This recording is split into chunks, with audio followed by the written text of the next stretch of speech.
السلام عليكم. أعوذ بالله من الشيطان الرجيم. بسم الله الرحمن الرحيم. إن السمع والبصر والفؤاد كل أولئك كان عنه مسؤولا. സഹോദരങ്ങളെ, സൂറ ഇസ്രായിലെ 36-ാമത്തെ വചനം. പോയ വാരത്തിൽ ഏറെ ഇന്ത്യ രാജ്യം ശ്രദ്ധയോടെ കണ്ടത് ജേഴ്സി പാറ്റകളുടെ സമരമായിരുന്നു. ആ സമരം കഴിഞ്ഞതിന് ശേഷം ഭരണകൂടം അതിനെ പ്രതിരോധിക്കാൻ വേണ്ടി ചെയ്തത് ഇൻ്റർനെറ്റ് കട്ട് ചെയ്യുക എന്നതായിരുന്നു ഒരു പരിപാടി. രാജ്യത്തിൻ്റെ നാനാഭാഗത്തു നിന്നും വിദ്യാർത്ഥികൾ ഒഴുകിയെത്തിയത് ഇൻ്റർനെറ്റിൻ്റെ വ്യാപനം കൊണ്ടാണ് എന്ന് മനസ്സിലാക്കിയപ്പോൾ അവിടേക്കുള്ള നെറ്റ് കട്ട് ചെയ്തുകൊണ്ട് ഗവൺമെൻറ് അതിനെ തടയിടാൻ ശ്രമിച്ചത്, അതിനെ വ്യാപനം ഇല്ലാതാക്കാൻ ശ്രമിച്ചത്. പണ്ട് നമ്മുടെയൊക്കെ ചെറുപ്പത്തിൽ ഇഹലോകവും പരലോകവും എന്ന് നമ്മളെ വയലൊക്കെ പറയാറുണ്ടായിരുന്നു. ഇപ്പോൾ ഒരു മൂന്നാം ലോകമുണ്ട്, സൈബർ ലോകം എന്ന് പറഞ്ഞൊന്ന്. ഇഹലോകവും പരലോകവും മാത്രമല്ല, ഈ ഇഹലോകത്ത് തന്നെ സൈബർ ലോകം എന്ന് പറഞ്ഞ സോഷ്യൽ മീഡിയയുടെ നമ്മളെയൊക്കെ ആവാഹിച്ചുകൊണ്ടിരിക്കുന്ന ഒരു പുതിയ ലോകമാണ്. നമ്മൾ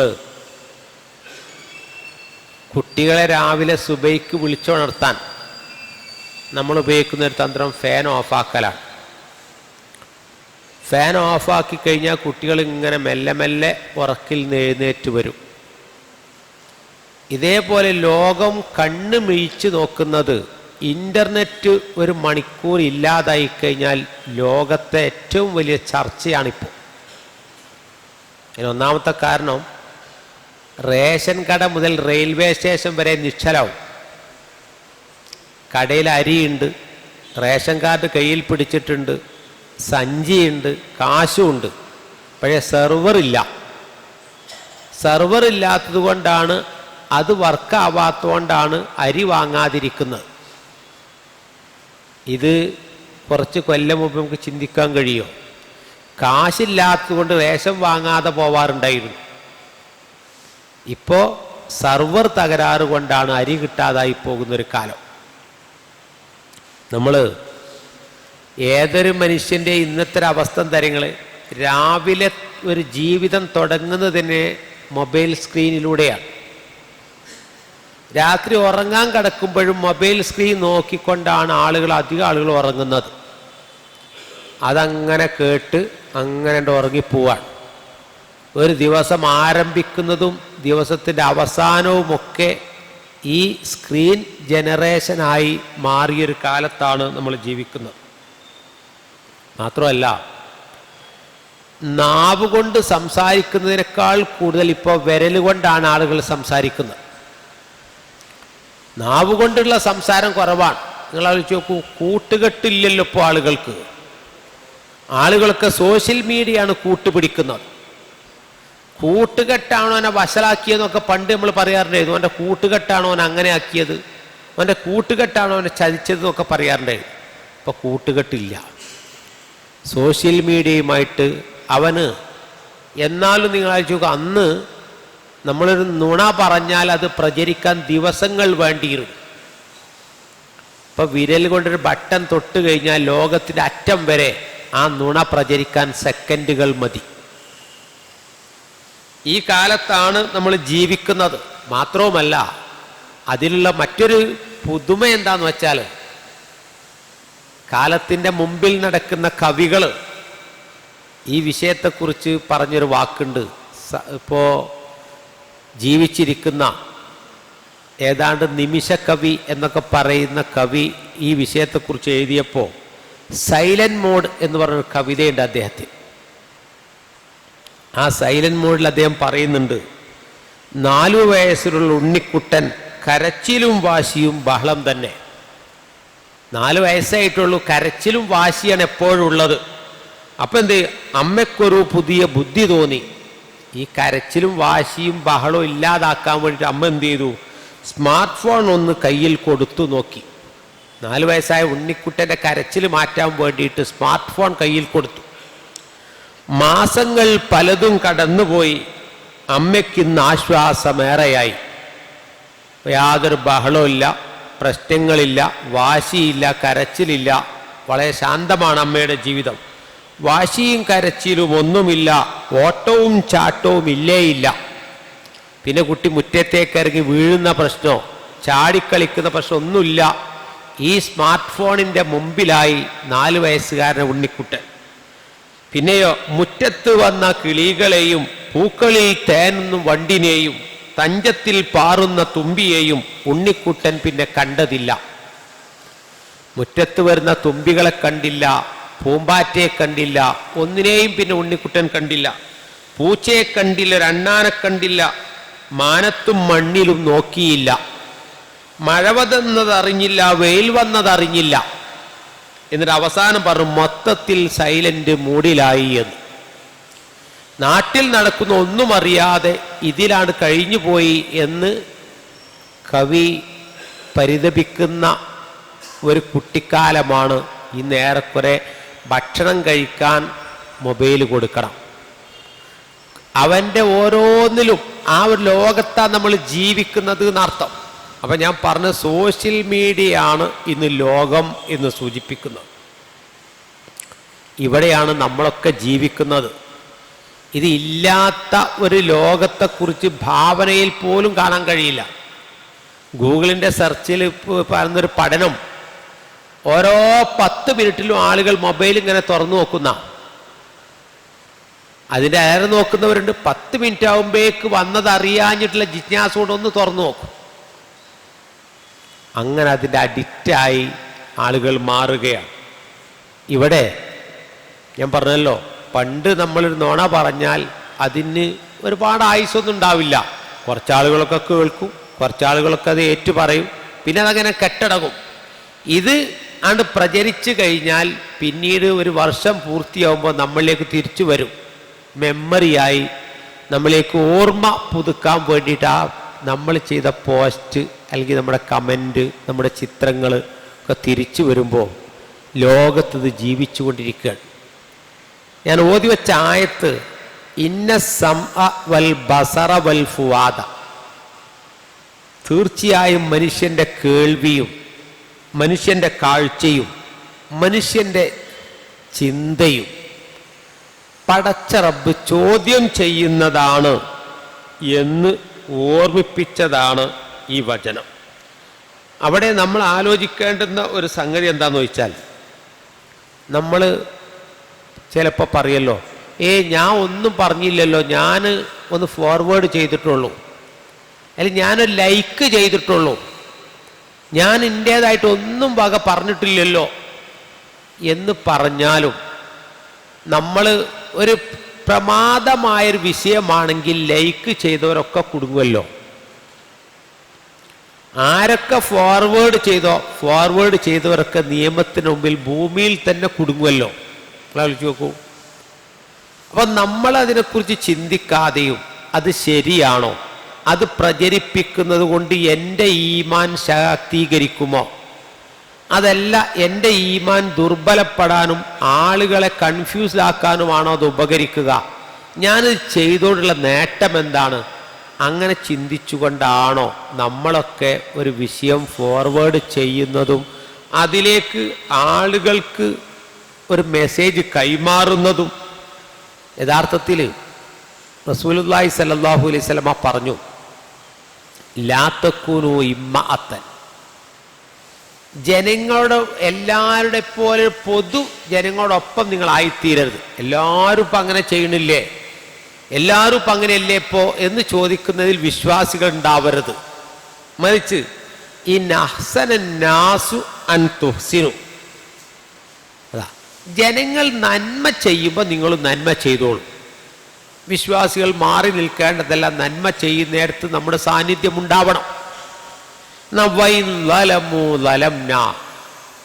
അവരൊക്കെ തിന്മ ചെയ്യുമ്പോൾ നമ്മളും തിന്മ ചെയ്യും എന്ന് പറയുന്ന പൊതുവികാരത്തിലല്ല നിങ്ങൾ ഉണ്ടാവേണ്ടത്. വലാക്കിൻ വത്തിന്നു അംഫുസക്കും, എന്താ വേണ്ടത്? ഇൻ അഹ്സനൻ നാസു അൻ തുഹ്സിൻ വൈൻ അസാഉ അൻ തജ്തനിബു ഇസാഅതഹു. ജനങ്ങൾ നന്മ ചെയ്യുമ്പോൾ നന്മ ചെയ്യുകയും തിന്മ ചെയ്യുമ്പോൾ അതിൽ വിട്ടു നിൽക്കുകയും ചെയ്യലാണ് വിശ്വാസികൾ ചെയ്യേണ്ടത് എന്ന് സൂചിപ്പിക്കുന്നുണ്ട്. അപ്പോൾ അവിടെ നമ്മൾ ആലോചിച്ച് നോക്കൂ, സമീപകാലങ്ങളിൽ നമ്മുടെ മുസ്ലിം കുടുംബങ്ങൾക്ക് അല്ലെങ്കിൽ മുസ്ലിം സാമൂഹ്യ ജീവിതത്തിൽ ഗവൺമെൻറ് ജോലി കൊണ്ടും അതുപോലെ തന്നെ വിദ്യാഭ്യാസം കൊണ്ടും നമ്മൾ ഉയർന്നതിനേക്കാൾ ഉയർന്നത് ഗൾഫ് പണം കൊണ്ടും സാമ്പത്തികമായി അഭിവൃദ്ധിപ്പെട്ടിട്ടാണ് മലബാറിലെ മുസ്ലിങ്ങൾ മെച്ചപ്പെട്ടത്. പണം കൂടുതലുണ്ടാവുകയും സൗകര്യങ്ങൾ വരികയും ചെയ്തപ്പോൾ എല്ലാ ടെക്നോളജിയും ഏറ്റവും ആദ്യം സ്വായത്തമാക്കുന്നത് നമ്മളായിരിക്കും. നമ്മൾ മൊബൈൽ വാങ്ങും, ഭാര്യയ്ക്ക് മൊബൈൽ വാങ്ങിക്കൊടുക്കും, മക്കൾക്കൊക്കെ മൊബൈൽ വാങ്ങിക്കൊടുക്കും. അതുതന്നെ ഏറ്റവും മുന്തിയ ഇനം, മാർക്കറ്റിലെ ഏറ്റവും അപ്ഡേഷൻ വന്നിട്ടുള്ള പീസാണ് നമ്മൾ വാങ്ങിക്കൊടുക്കുക. കാരണം നമ്മൾ വാങ്ങിക്കൊടുക്കുന്ന ഒരു സാധനം നല്ലതാവണമല്ലോ. പക്ഷെ ഇത് ഉപയോഗിക്കുന്ന ആളുകൾക്ക് ഇതിലെ വരും വരായികളും ഹലാലും ഹറാമും ഹക്കും ബാത്തിലും ധർമ്മവും അധർമ്മവും തിരിച്ചറിയാൻ കഴിയാത്ത അല്ലെങ്കിൽ അതിന് ആവതില്ലാത്ത പ്രാപ്തിയില്ലാത്ത ആളുകളാണെങ്കിൽ സ്വാഭാവികമായും അവർ ഇതിലെന്താ നിങ്ങൾ ഇപ്പോൾ സോഷ്യൽ മീഡിയ നമ്മൾ തുറന്നാൽ ലോകത്തിലെ ഏത് ഷെയ്ഖിൻ്റെ ഖുർആനോത്ത് നമുക്ക് കേൾക്കാം. എത്ര നല്ല ഇമ്പമാർന്ന ഖുർആനോത്തിൻ്റെ കൂടെ നമുക്ക് ഓതി പരിശീലിക്കാം. വിവിധങ്ങളായ പണ്ഡിതന്മാരുടെ പ്രഭാഷണങ്ങൾ കേൾക്കാം. ലോകപ്രസിദ്ധമായ യൂണിവേഴ്സിറ്റികൾ നമുക്ക് ഷോർട്ട് ടൈമിൻ്റെ കോഴ്സുകൾ പഠിച്ച് സർട്ടിഫിക്കറ്റ് വാങ്ങാം. ഒരുപാട് സൗകര്യങ്ങളുണ്ട്. അതോടൊപ്പം തന്നെ അശ്ലീലങ്ങളും ആഭാസങ്ങളും അധർമ്മങ്ങളും കളവും തെറ്റും അങ്ങനെ തുടങ്ങി ഒരുപാട് തിന്മകളുടെയും മേഖലയാണത്. ഇതെനിക്ക് പാടില്ല എന്ന് അവൻ്റെ മനസാക്ഷി കോടതിയിൽ വിധി പറഞ്ഞാലല്ലാതെ ഒരു മനുഷ്യരെയും ഒരാൾക്കും നിയന്ത്രിക്കാൻ കഴിയാത്തൊരു ലോകമാണിന്ന്. അതിന് പ്രാപ്തി ഉണ്ടാവുക എന്ന് പറയുന്നതാണ് നമ്മൾ ചെയ്യുന്നൊരു പ്രവർത്തനത്തിൽ പടച്ച റബ്ബേ ഇതെൻ്റെ ഈമാനിനെ ശാക്തീകരിക്കുമോ, ഉള്ള ഈമാൻ ദുർബലപ്പെടുമോ എന്ന ചിന്തിക്കാൻ പ്രാപ്തമാകുന്നവർക്ക് ഇത് അനുകൂലമാക്കി മാറ്റിയെടുക്കാൻ കഴിയും. കാരണം റസൂലുള്ളാഹി സ്വല്ലല്ലാഹു അലൈഹി വസല്ലം പറഞ്ഞല്ലോ, ലാ തസൂലു ഖദമ അബ്ദിൻ, ഒരടിമയുടെ കാൽപാദം നീങ്ങിപ്പോവുകയില്ല കേട്ടോ പരലോകത്ത്. ആ നീങ്ങിപ്പോണെങ്കിൽ വാൻ ഉംരിഹി ഫീമ അഫ്നാ, ഒരു മനുഷ്യൻ്റെ ആയുസ് എങ്ങനെ ചെലവഴിച്ചു എന്ന് അള്ളാഹുവിനോട് അവൻ പറയണം. അപ്പം നിങ്ങൾ ആലോചിച്ച് നോക്കൂ, ഇപ്പോഴൊക്കെ ഓരോ ആളുകളും ഏത് സമയമില്ലാത്ത ആൾ എത്ര സമയം ഇന്ന് സോഷ്യൽ മീഡിയ ഉപയോഗിച്ചു എന്ന് ചോദിച്ചാൽ ഒരുപാട് സമയം ഉണ്ടാവും. ആ സമയങ്ങളൊക്കെ കണക്ക് കൂട്ടുമ്പോൾ അള്ളാഹ് നമുക്ക് അനുവദിച്ച സമയങ്ങൾ നമ്മൾ ഉപയോഗിച്ചത് ഒരു ദിക്ർ പഠിക്കാനാണോ, ഇൽമ് നേടാനാണോ, ഈമാനെ പുതുക്കി സംശുദ്ധീകരിക്കാനാണോ, മതരംഗത്ത് അറിവ് സ്ഫുടം ചെയ്തെടുക്കാനാണോ എന്ന ചോദ്യം. കാരണം നമ്മൾ മരിച്ചിട്ട് നമ്മൾ മരിച്ചിട്ട് നമ്മുടെ മൊബൈൽ ഫോൺ ഉപയോഗിച്ചിട്ട് നമ്മൾ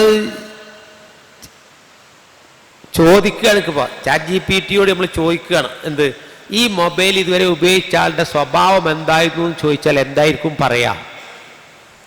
ആലോചിച്ചു നോക്കും. എന്തൊക്കെയായി ഇദ്ദേഹം ഇതുവരെ കണ്ടിരുന്നത്? നമ്മൾക്ക് ആളുകളെ മറച്ചു വെക്കാൻ കഴിയും, ആളുകളുടെ മുമ്പിൽ മാന്യനാവാനും കഴിയും. പക്ഷേ നമ്മളെക്കുറിച്ച് നമ്മൾ വിലയിരുത്തുന്നത് പോലെ അല്ലല്ലോ അള്ളാഹു ഇതെല്ലാം രേഖപ്പെടുത്തുന്നുണ്ടല്ലോ, എല്ലാം റെക്കോർഡ് ചെയ്യുന്നുണ്ടല്ലോ. മാ യൽഫിളു മിൻ ഖൗലിൻ ഇല്ലാ ലദൈഹി റഖീബുൻ അതീദ്. ആ ബോധ്യമുള്ള ഒരു വിശ്വാസിയെ സംബന്ധിച്ചിടത്തോളം വളരെ ജാഗ്രത കാണിക്കേണ്ടുന്ന ഒരു കാലമാണിത്. കാരണം അള്ളാഹ് പറയുന്നുണ്ട്, പരലോകത്ത് നിന്ന് മനുഷ്യന്മാരോട് പറയും, വഖിഫൂഹും ഇന്നഹും മസ്ഊലൂൻ, നിൽക്കിനവിടെ, നിങ്ങളോട് ചിലത് ചോദിക്കാനുണ്ട് എന്ന് പറഞ്ഞ് ചോദ്യം ചെയ്യുന്നൊരു സമയം വരുമ്പോൾ നമ്മുടെ ആയുസ് നമ്മൾ ചെലവഴിക്കുമ്പോൾ, നമ്മുടെ ഓരോ സമയവും നമ്മൾ വിനിയോഗിക്കുമ്പോൾ ഈമാൻ എന്നുള്ള ഒരു സംഗതി നമ്മളെപ്പോഴും പറയല്ലോ, തവഫനി മുസ്ലിമൻ വഅൽഹിഖ്നി ബിസ്സാലിഹീൻ, ആ മുസ്ലിമായി മരിപ്പിക്കുകയും സാലിഹീങ്ങൾ ഉയർത്തപ്പെടുകയും ചെയ്യാൻ ചേർക്കാൻ അതിനു വേണ്ടി പ്രാർത്ഥിക്കുമ്പോൾ അതിനു വേണ്ടി പ്രവർത്തനം ആവശ്യമാണല്ലോ. പ്രവർത്തനമില്ലാത്ത പ്രാർത്ഥന അല്ലാഹ് കബൂലാക്കൂലല്ലോ. അപ്പം നമ്മളിതൊക്കെ ഉപയോഗിച്ചുകൊണ്ട് മുഅ്മിനാവുമ്പോഴും മുസ്ലിം ആകാനുള്ള അള്ളാഹുവിൽ യഥാർത്ഥ വിശ്വാസമുള്ള രൂപത്തിലാവുമ്പോഴാണ് യഥാർത്ഥത്തിൽ നമ്മുടെ ഈമാനിനെ നമുക്ക് ശാക്തീകരിക്കാൻ കഴിയുക. ഈ നന്മകളൊന്നും നമുക്ക് നിഷേധിക്കാൻ കഴിയില്ല. അപ്പോൾ നിങ്ങൾ ആലോചിച്ച് നോക്കൂ, ലോകത്തെ ഫുട്ബോൾ മേള വന്നപ്പോൾ റഫറി ഫൗള് വിളിക്കുന്നതിന് ഇവിടെ കാണുന്ന ആളുകൾ പറഞ്ഞു ആ കളിയിൽ ഫൗളുണ്ട് എന്ന്. അമേരിക്കയിൽ പോയിട്ടല്ല കളി കണ്ടത്.